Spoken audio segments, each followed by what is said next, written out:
Piye ya, Pak? Ngopo? Mau ngetengi anake wong kok. Ya ngono kuwi oleh-oleh wong kakean pola. Aku mbiyen lak wis kandha. Pangeran paring dawuh, menungsa ki aja pisan-pisan nyedhaki zina. Aku ki ra nyedhaki, aku ki nglakoni lho, Mas.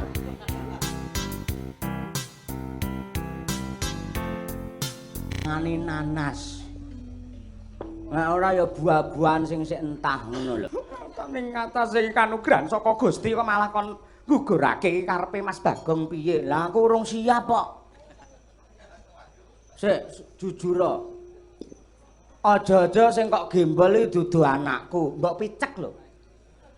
Iki anakmu aku ora nate saresmi karo sapa-sapa kejaba mung karo Mas Bagong. Oh, sik rene. Pak, malah ruwet iki piye to, Pak?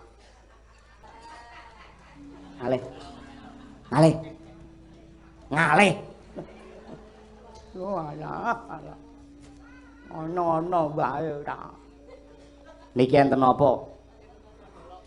Lakonku padha karo lakone Bagong.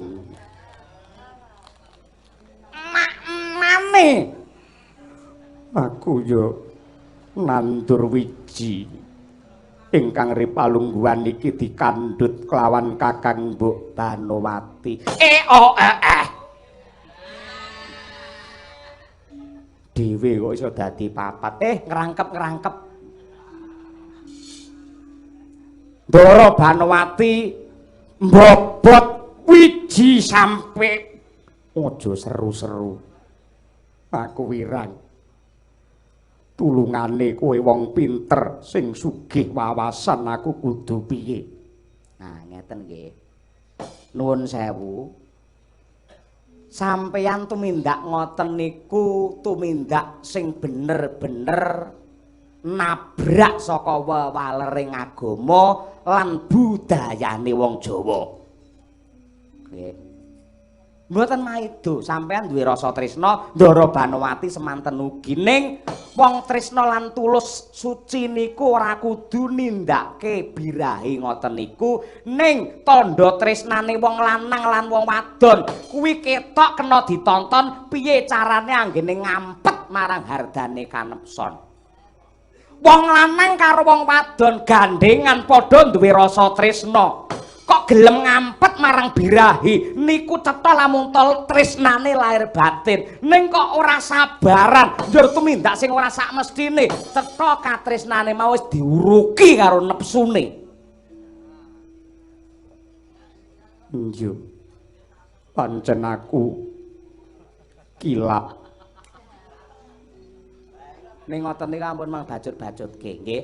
Niki cukupa kanggo kaca Brenggala kemawon. Nggih. Nyatane Bagong anakmu ya kaya ngono. Ampun gugu Bagong. Bagong niku nyat iblis kok. Kowe ya setan kok kowe. Wong tuane kok digablek kok mburi. Pun, sakniki butuhe golek titik temu. Ngeten mawon. Ndara Putri Banowati cobi mang marep mriki riyen kula tak matur.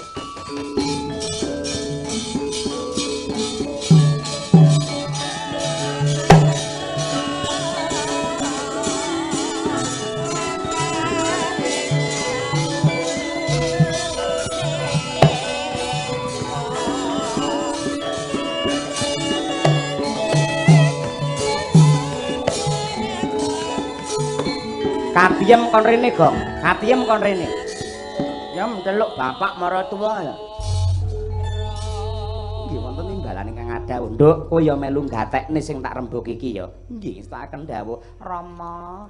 Ya. Ngeten.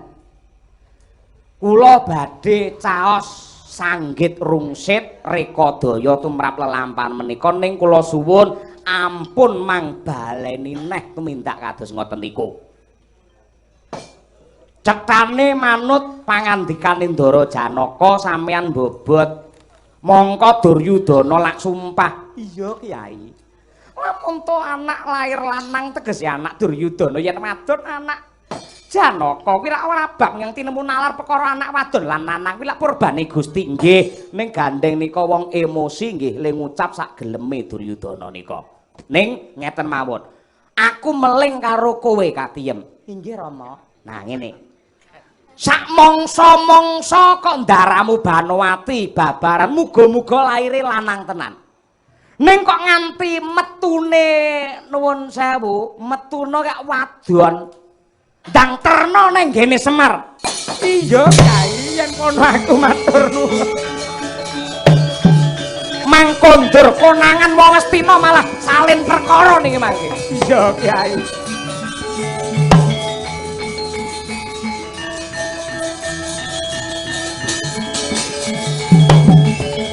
Ya, Katiem sayang. Asem ora pamit karo sayange piye ora.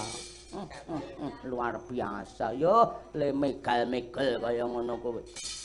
Ndara Janaka remajaku tak sawang, Ndara Banowati karo Katiem iso klop ngono kaya kembang sepasang, padha le ayu, padha le cantik, padha le selaras ngono ya. Gumun aku. Loro padha ayune ngono lho, gumun aku. Tegese pilihane Bagong karo Janaka iki padha rak ngoten. Mbuh. Aseme ora nglegani. Lah yo ngono to Mar, kuwi calone mantumu mergo kabeh mau malah ngentut iblis ora sing dukonge biasa ya ya. Ya ngati-ati lho. Nyambut gawe sing jujur.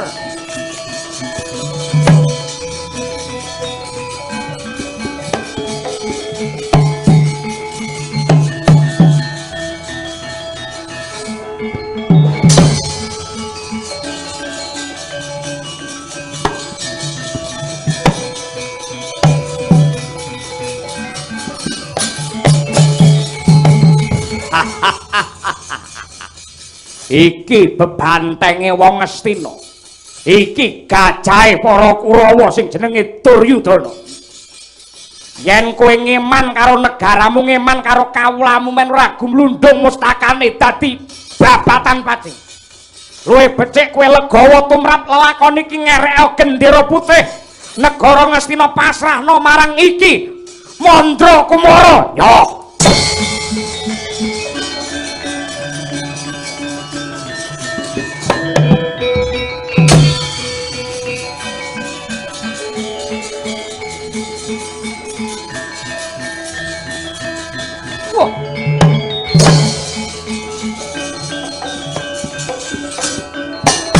Parap ora kena diwan. Ho. Weh. Weh. Wah. Hoi. Wah. Hot.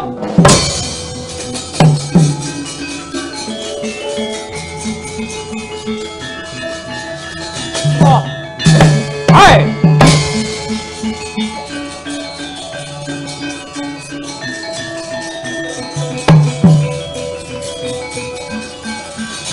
Ah. Oh. Wah. Ah. Wah. Ah. Hey.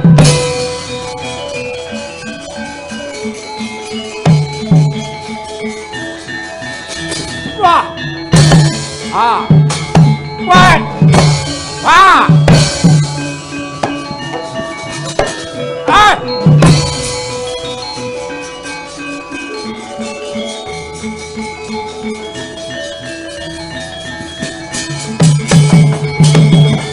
Jaba rame jero ya gayeng. Ing Jawi palagan leduk mangampak-ampak tandinge Narendra Agung Astina Sri Duryudana ingkang lumawan Narendra Saroja Prabu Mandra Kumara silih ungkih genti anglindih.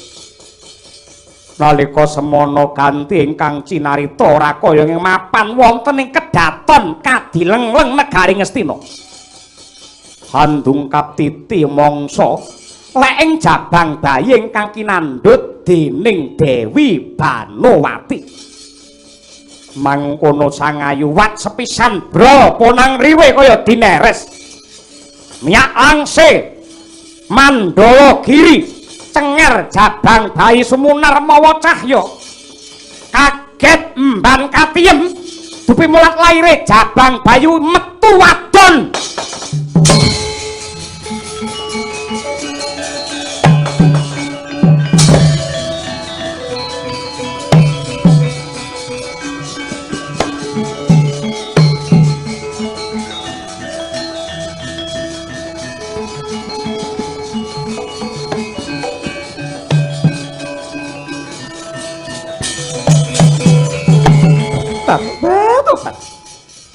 Babar pisan ora nduga mana sewu dalan anggen kumbu didaya ndongakake supaya Jabang Bayi metu lanang parantine metune njur wadon kaya mengkene yo. Ora pangkling iki pasuryane kaya panengah Pandhawa Raden Janaka Cetha anak Janaka. Kyai Semar iki piye Kyai?